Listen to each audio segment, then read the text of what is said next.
नमस्कार, SBT news में आपका स्वागत है। पेश है 23 मार्च शनिवार सुबह 6:15 बजे राजस्थान की बड़ी खबरें। सामाजिक कार्यकर्ता अन्ना हजारे ने दिल्ली के सीएम अरविंद केजरीवाल की गिरफ्तारी को उनके कर्मों का नतीजा बताया। शुक्रवार को अन्ना ने कहा कि मुझे केजरीवाल के हाल पर बिल्कुल भी दुख नहीं होता।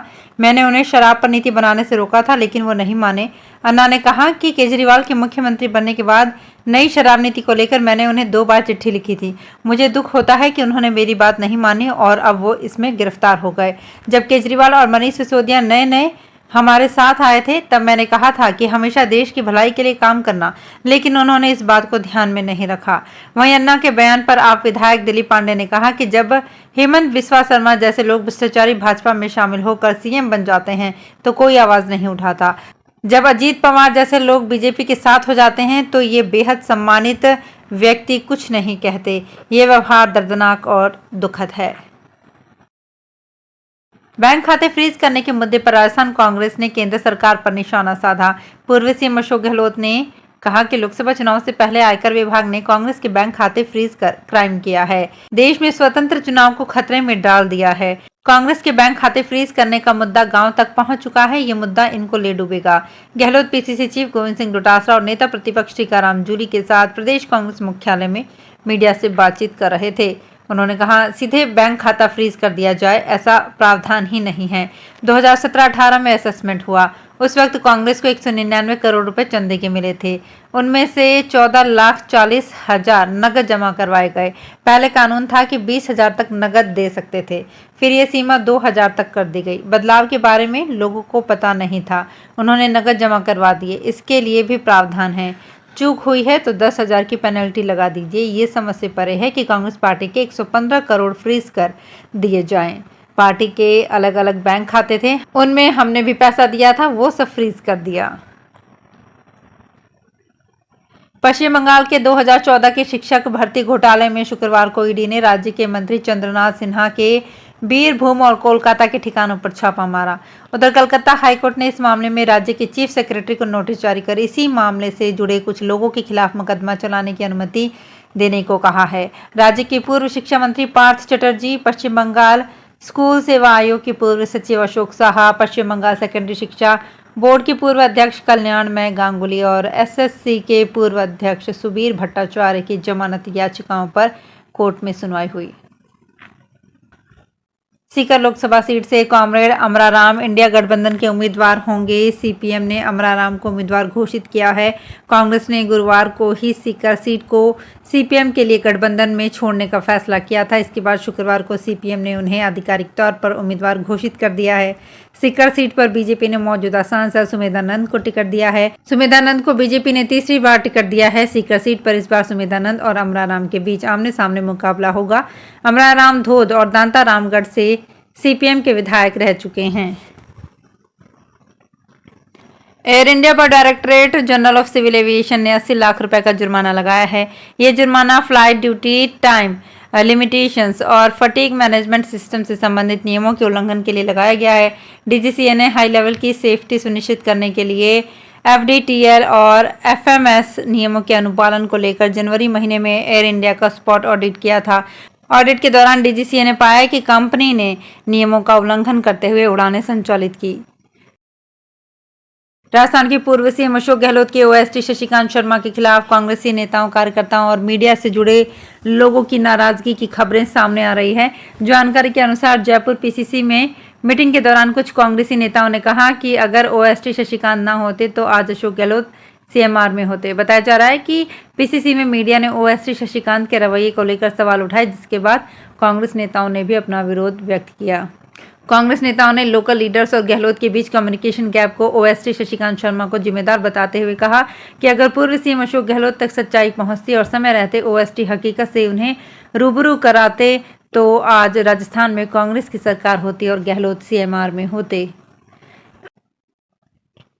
राजस्थान के बारां जिले के भंवरगढ़ थाना क्षेत्र के घट्टी गांव में शराब की हो रही अवैध बिक्री स्थल पर शाम को आबकारी विभाग की टीम के पहुंचने पर लोगों में भगदड़ मच गई।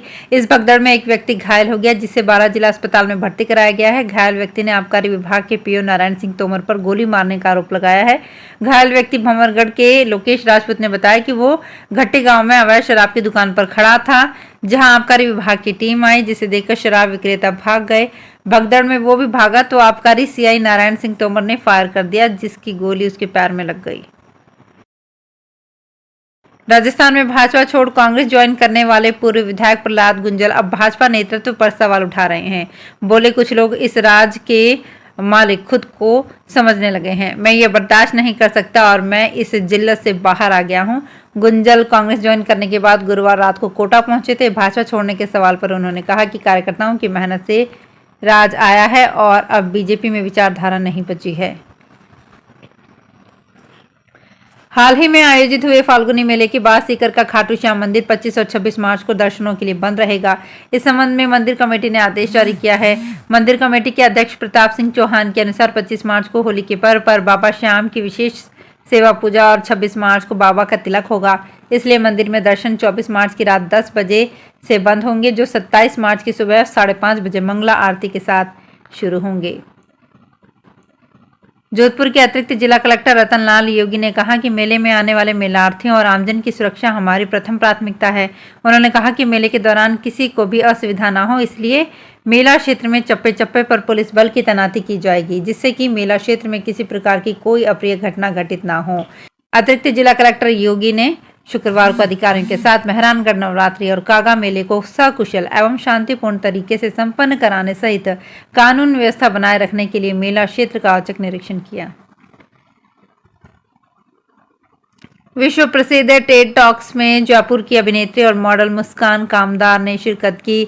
जयपुर के कूका स्थित आर्य कॉलेज में टेड टॉक्स का आयोजन किया गया। इसमें टेड टॉक्स के कीर्ति नगर लाइसेंस के ऑनर विश्व मोहन सिंह और SME बिज के CEO जितेंद्र चावला ने मुस्कान का शॉल उड़ाकर और बुके भेंट कर स्वागत किया। अवार्ड देकर सम्मानित भी किया गया। कार्यक्रम की विशिष्ट अतिथि मुस्कान कामदार ने देश के विभिन्न क्षेत्रों से आए टेड टॉक्स के स्पीकर्स को भी अवार्ड दिए। मुस्कान कामदार खैरथल जिले के किशनगढ़ बास की रहने वाली हैं। अलवर जिले में 19 अप्रैल को लोकसभा चुनाव होने हैं। आचार संहिता लगते ही पुलिस और प्रशासन चुनाव की तैयारियों में जुट गया है। अवैध शराब और नोटों की खेप जब्त की जा रही है और अपराधियों की धरपकड़ हो रही है। लेकिन हरियाणा बॉर्डर भी चुनाव में पुलिस के लिए सरदर्द बना रहेगा। बॉर्डर को सील करने के लिए पुलिस प्रशासन ने विशेष इंतजाम किए हैं।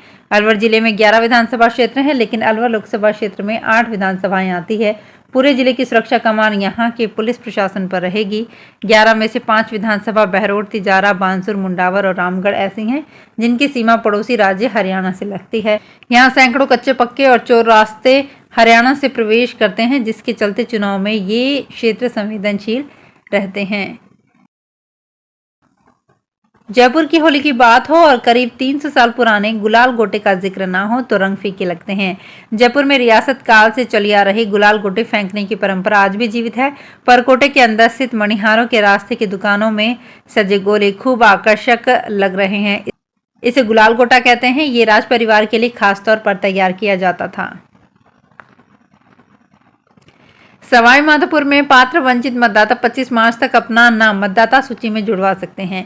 लोकसभा चुनाव 2024 में 100% मतदान करवाने और लोकतंत्र को मजबूत बनाने में सभी मतदाताओं की सहभागिता सुनिश्चित हो, इसके लिए ये व्यवस्था की गई है। जिला निर्वाचन अधिकारी डॉक्टर खुशहाल यादव ने कहा कि स्वीप गतिविधियों के माध्यम से मतदाताओं को जोड़ने के लिए विशेष प्रयास किए जाएं। प्रतापगढ़ शहर के धरियावद रोड स्थित मिनी सचिवालय के सामने खाद बीज की दुकान की आड़ में एक युवक अवैध रूप से घरेलू गैस सिलेंडर का भंडारण कर रिफिलिंग का काम किया जा रहा था। सूचना को पुख्ता करते हुए रसद विभाग ने खाद बीज की दुकान के अंदर से अवैध घरेलू गैस सिलेंडर के साथ रिफिलिंग मशीन को जब्त किया है। पुलिस ने खाद बीज की दुकान के अंदर से घरेलू गैस सिलेंडर के साथ एक इलेक्ट्रॉनिक रिपेयरिंग मशीन भी बरामद की है। यहाँ से एक युवक भी मिला है जो पुलिस अधिकारी का बेटा है। तो फिलहाल खास खबरों में इतना ही। ताज़ा खबरों की जानकारी के लिए देखते रहिए SBT न्यूज़। धन्यवाद।